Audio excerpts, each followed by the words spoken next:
They walk among us like mortals, but travel like untouchable gods. From Kim Jong-un's ghost convoys to Putin's invisible strongholds, the world's most powerful leaders aren't just protected, they're hidden behind layers of paranoia, technology, and fear. What secrets lie behind their armored limos and AI surveillance? Stick around till the end, because one of them guards a secret so bizarre it will change how you see power forever. He travels like a ghost and rules like a shadow. North Korea's supreme leader has turned personal security into an art form of paranoia. Imagine a bulletproof Mercedes Maybach gliding through Pyongyang's eerily empty streets, flanked by 12 perfectly synchronized bodyguards, jogging in tailored suits. But this isn't choreography, it's survival theater. Every public appearance is a meticulously engineered illusion, a magic trick designed to blur the line between fear and respect. Whenever Kim travels, there's never just one plane, one train, or one convoy. Decoys move in tandem, private jets that fly nowhere, armored vehicles that lead to dead ends. His personal aircraft, an old Soviet-era Ilyushin IL-62 dubbed Air Force One, may seem outdated, but it's protected by layers of surveillance aircraft and radar jamming systems. It's not speed that saves Kim, it's unpredictability. But what truly chills the air isn't the armored fleet. It's the silence. Even his chefs don't know what he'll eat until minutes before it's served. Food is tested for poison, cutlery sterilized in front of him, and every staff member vetted down to 3 generations. Loyalty isn't just expected, it's demanded. If it wavers, the punishment is swift, brutal, and final. Purges within his circle are common. Proximity to Kim is not privilege, it's a liability. His residences are as secretive as his movements. Kim has over a dozen palaces across North Korea, many unknown to the public, equipped with underground tunnels, missile defenses, and luxury amenities rivaling 5-star resorts. They are designed not just for protection, but for complete psychological insulation. These fortresses aren't just places to sleep, they're sanctuaries of control. This secrecy doesn't come cheap. Estimates suggest North Korea spends hundreds of millions annually on Kim's personal protection, in a nation where electricity shortages are routine and famine is never far away. He doesn't just walk into a room. The room is rewritten for him. When Xi Jinping steps into the public eye, every cloud overhead, every face in the crowd, every camera angle has already been calculated, engineered, and sanitized. This isn't just security, it's algorithmic control. Welcome to the surveillance empire built not just to defend a man, but to reinforce a mythology. China's Central Security Bureau, a force so secretive it answers to no civilian authority, doesn't just guard the president, it curates his world. Before any public appearance, facial recognition systems scan crowds, cross-referencing against massive state databases. Drones equipped with biometric sensors fly overhead, analyzing micro-expressions and body temperature for even the faintest sign of dissent. Nature itself bends to protect him. During major events, cloud seeding operations ensure blue skies, because rain, like risk, is never allowed to fall on Xi. Entire cities shut down. Traffic is rerouted. Civilians are instructed to stay home. The atmosphere becomes a script, and Xi plays the only role that matters. Even those allowed near him, his doctors, chefs, translators, are screened to obsessive degrees. They undergo psychological testing, loyalty evaluations, and even generational background checks. The man who cuts Xi's hair may have had his family audited 3 times. Leaked reports suggest China spends upwards of $1 billion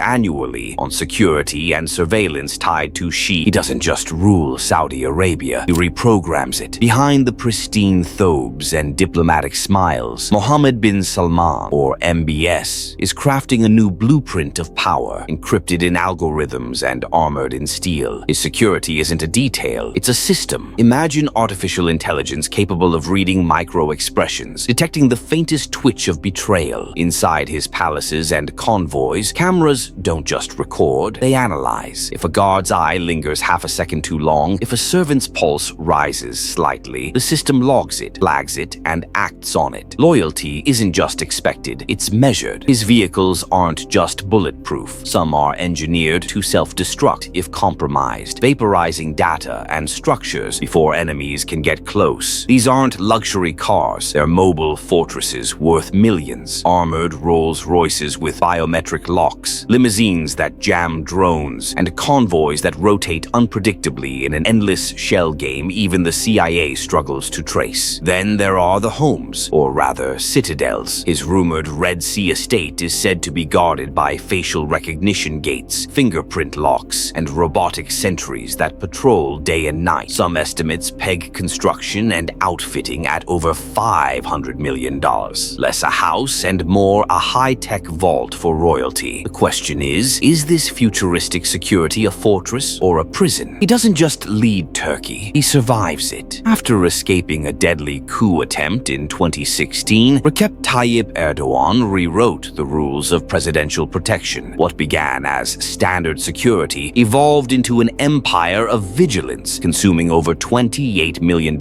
annually, and that's just what's visible. His inner circle includes more than 1,000 personal guards, many of whom are former special forces trained not just in combat, but in psychological profiling and emergency counteraction. Their personal lives are monitored as tightly as Erdogan's travel routes. Routes change at the last minute. Decoys are routine. In Istanbul or Ankara, entire districts are shut down for one motorcade. Windows closed, rooftops secured. And then there's the convoy. Erdogan doesn't just travel, he occupies. His motorcade includes dozens of armored vehicles, drone surveillance teams, counter-sniper units, and mobile jammers to neutralize explosives. His custom Maybach isn't just bulletproof, it's blast-resistant, rumored to cost over $1.5 million.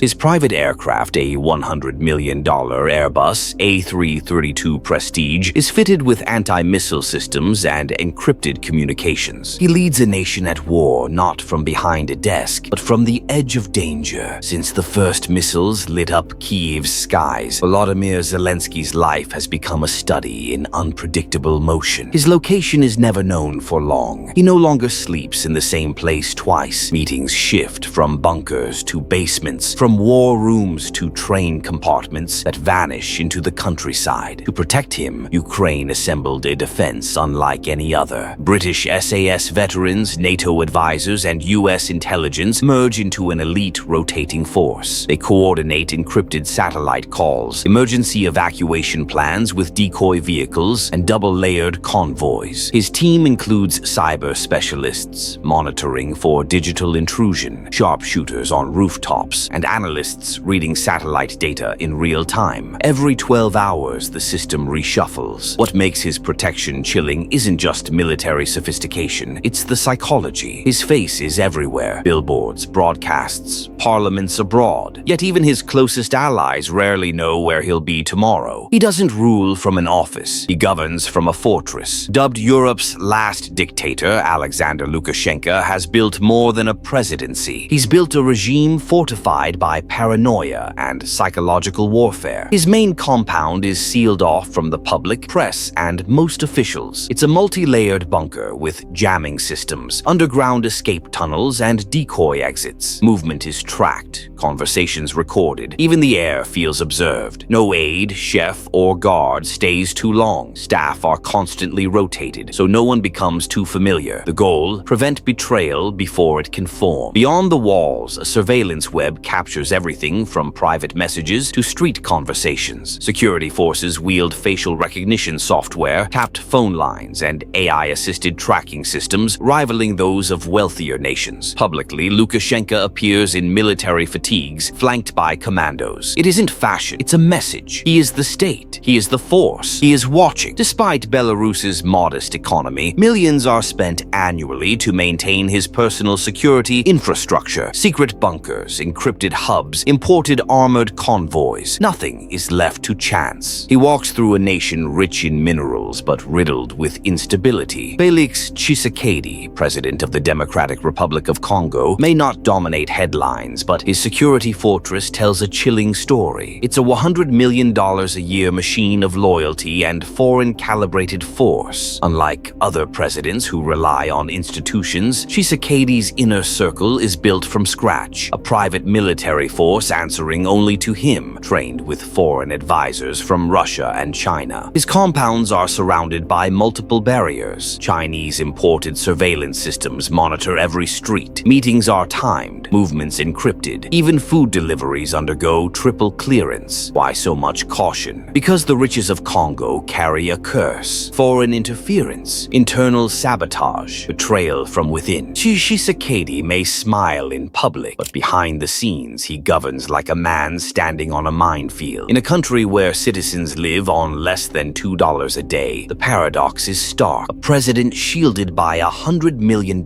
fortress. He doesn't just disappear into the shadows, he is the shadow. Putin has turned invisibility into a weapon. His security empire, led by the Federal Protective Service, FSO, has a rumored annual budget exceeding $2 billion.